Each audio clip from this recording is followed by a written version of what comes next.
নমস্কার, কেমন আছেন সবাই? আশা করি আপনারা সবাই খুব ভালো আছেন আর আমরাও খুব ভালো আছি। আমার আরও একটি নতুন ব্লগে আপনাদের সকলকে স্বাগত জানাই। এই যে সকালবেলা ঘুম থেকে উঠেই আমার ছেলের বায়না ঘুরতে যাবে।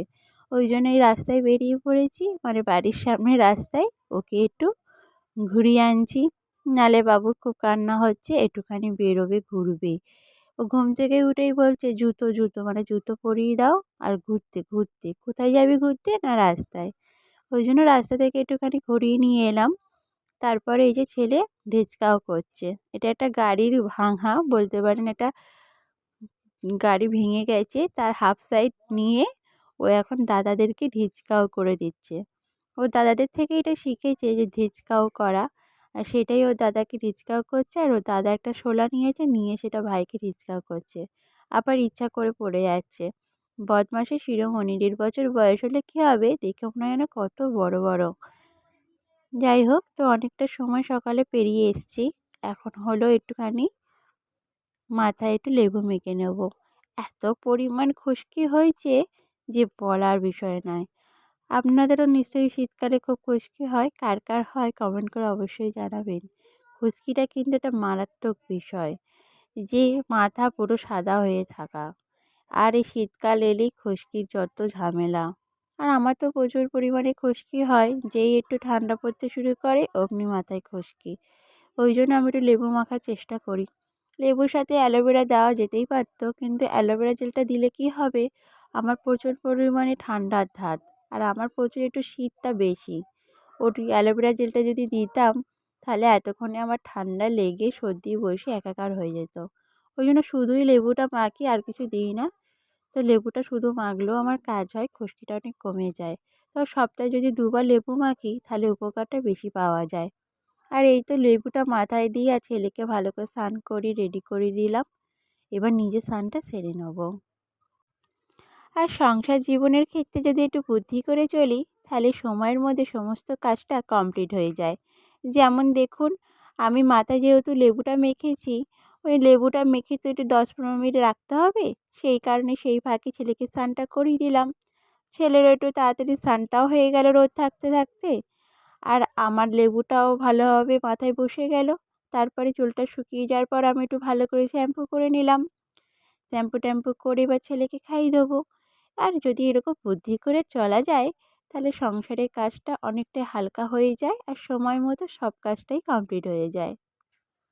আর এই তো এবার সিঁথিতে সিঁদুর পরে নেব, যেটা আমাদের প্রতিদিন নিয়ম করে আমরা করে থাকি। প্রতিটি বাঙালি বউদেরই এটা একটা গুরুত্বপূর্ণ কাজ, প্রতিদিন নিয়ম করে সিঁথিতে সিঁদুর পরা। আর এটা যদি না পরলাম, তাহলে আর বউ থাকলো না।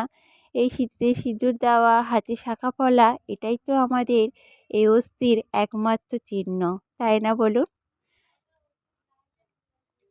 আর এই চিহ্ন যেন সারা জীবন আমাদের সাথে থাকে, এইটাই তো আমাদের মনস্কামনা, প্রতিটি স্ত্রী, প্রতিটি বাঙালি বউদের। আর এই তো এই নিয়ম এখন অনেকেই পালন করতে চায় না।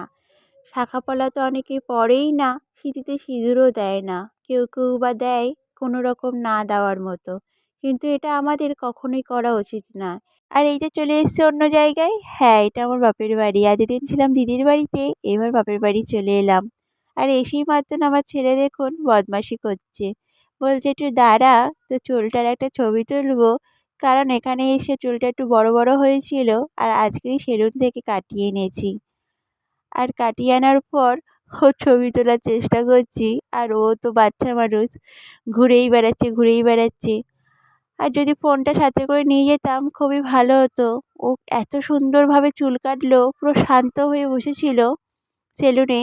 আর যখন চোখ বন্ধ করতে বলছিলাম, যে চোখে ছোটো ছোটো চুল পড়তে পারে, আর চোখটা ঠিক বন্ধ করে রেখেছিল। আর খুব শান্ত হয়ে আছে, চুলটা কেটে নিয়েছে। আর এই তো আমার বাপের বাড়ি মেলা হচ্ছে, পৌষ পার্বণ মেলা। তো সেই মেলায় দিনের বেলা গাড়িতে বসে আছে, বসে বসে গাড়ি চালানোর চেষ্টা করছে। ছোটো ছোটো বাচ্চারা থাকলে পাড়ায় যা হয়, যে মেলা হয় সেই মেলাতে দিনের বেলা গিয়ে ওরা বেশি ওখানে খেলাধুলা করে, আর এটা ওটা চড়ে। আর এই যে আমাদের এই মেলাটা, অনেক চড়ার জিনিস বসেছে, বাচ্চাদের খেলনা থেকে শুরু করে খাবারের দোকান, তারপরে অনেক দোকান সাজার জিনিস অনেক কিছুই বসেছে, এখন সব বন্ধ আছে যেহেতু দিনের বেলা। আর এই যে দূরে এই যে স্টেজটা দেখতে পাচ্ছেন, এখানে সাংস্কৃতিক অনুষ্ঠান হচ্ছে যতদিন মেলাটা চলবে। সপ্তাহখানেক 10-12 দিন মেলাটা চলে। তো ততদিনই কোনো না কোনো দিন একটা করে অনুষ্ঠান হয়। আর আমি তো প্রতি বছর এখানে আসি না, তো এবছরে এসেছি, মেলাতে আনন্দও করছি আর প্রতিদিন একটা করে অনুষ্ঠান দেখছি। আর এখন ভয়েস দিচ্ছি, তাও এখনও গান বাজনা চলছে, আওয়াজ আসতে পারে। যদি কোনো প্রবলেম হয়ে থাকে আপনারা প্লিজ একটু মানিয়ে নেবেন। আর আমার ছেলে তো বিড়ালের সাথে প্রচুর খেলাধুলা করছে। এখানে আমাদের প্রচুর বিড়াল আছে, বিড়ালটা দৌড়ে দৌড়ে পালাচ্ছে আর ও তার পিছনে পিছনে দৌড়াচ্ছে। তো আজকের ভিডিওটা এখানেই শেষ করছি। যদি কিছু ভালো লেগে থাকে অবশ্যই লাইক করবেন, কমেন্ট করবেন আর সাবস্ক্রাইব করে আমার চ্যানেলটির পাশে থাকবেন। সবাই সুস্থ থাকবেন, ভালো থাকবেন, সাবধানে থাকবেন। আবারও দেখা হবে নতুন কোনো ব্লগে। রাধে রাধে।